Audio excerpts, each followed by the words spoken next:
So part of my recovery was relearning some of the things that brought me joy and learning new things about myself that I like to do. So I've learned that I kind of like to do DIY projects. I haven't done one yet, but I've been actually like reading online, and I've gotten into Pinterest and sorry, that's my phone.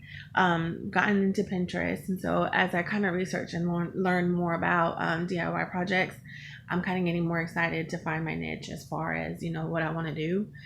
Um, and now when I go to like Dollar Tree or Walmart or whatever, I'm like, oh, I can do this, and I'll try to get online and learn about it.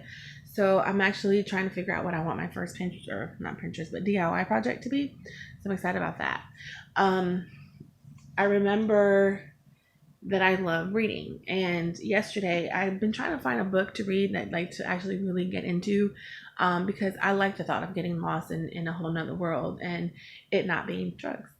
Um, you know, so my cousin actually gave me a really amazing book that I've been reading, and it's called Redeeming Love, and it's by Francine Rivers.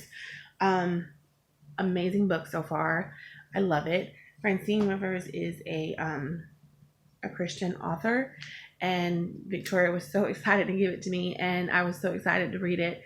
And I'll be honest, at first I was like, I don't know if I'm gonna like that book, but as she was telling me about it, I got so excited that I came home and started reading, and I'm already on chapter, I think, 5 or 6. From like last night, like 10 o'clock at night is when I started reading it. So I'm really, really excited. I believe this is the book based on the chapter in the Bible called Hosea.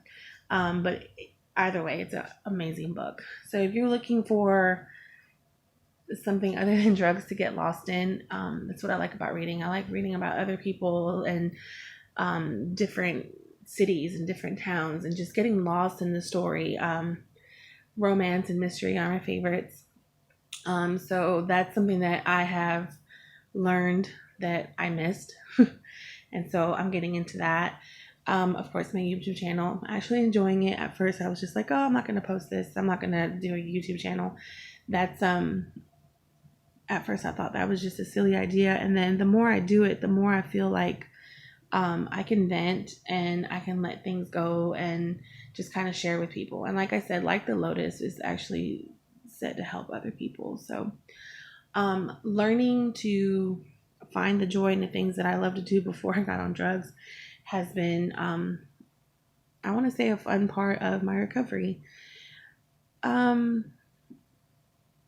Reconnecting with family members that I missed being around when I was high.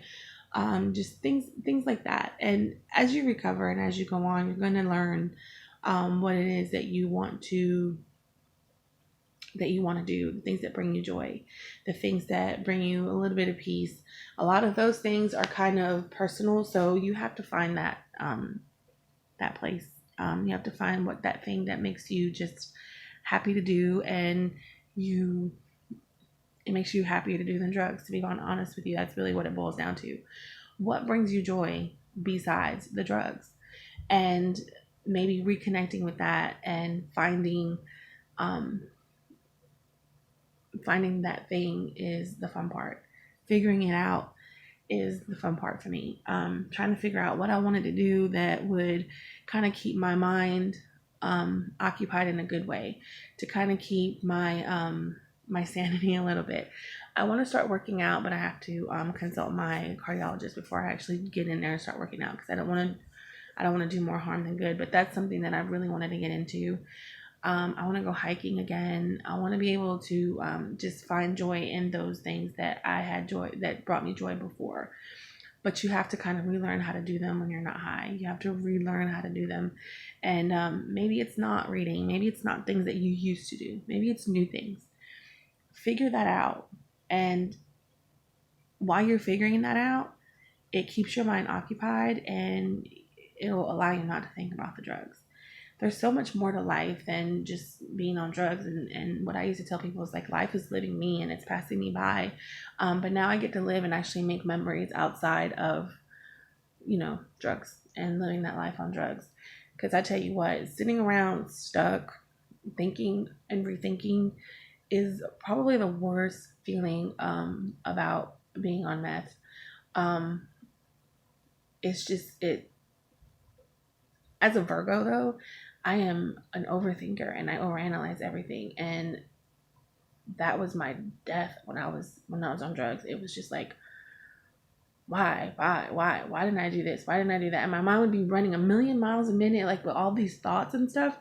And I was just like, just sit there like this, and people would be like, "Are you all right?" And I would hear them and thought that I answered them, but didn't. I wanted to find something that brought me more joy, because eventually, guys, those drugs aren't gonna do anything for you. I remember somebody saying, well, when you can eat and sleep while doing meth, you might want to pick a new drug. And I don't want to pick a new drug. I just want something that's going to bring me as much joy as um, the thought of being on drugs did. I know that I'm alone a lot, and that's okay. I'm not lonely. I have the Lord on my side. I do get out with family and friends, and I do go do stuff, but you have to find something that does bring you joy, and that definitely is a personal thing. Um, so I wanted to share that today. And if you're looking for a good book to read, Redeeming Love by Francine Rivers, it's a good read. So wanted to put that out there. And so is the Bible, by the way. So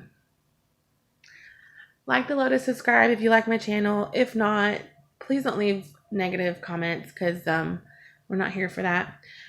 Be blessed. Happy Friday.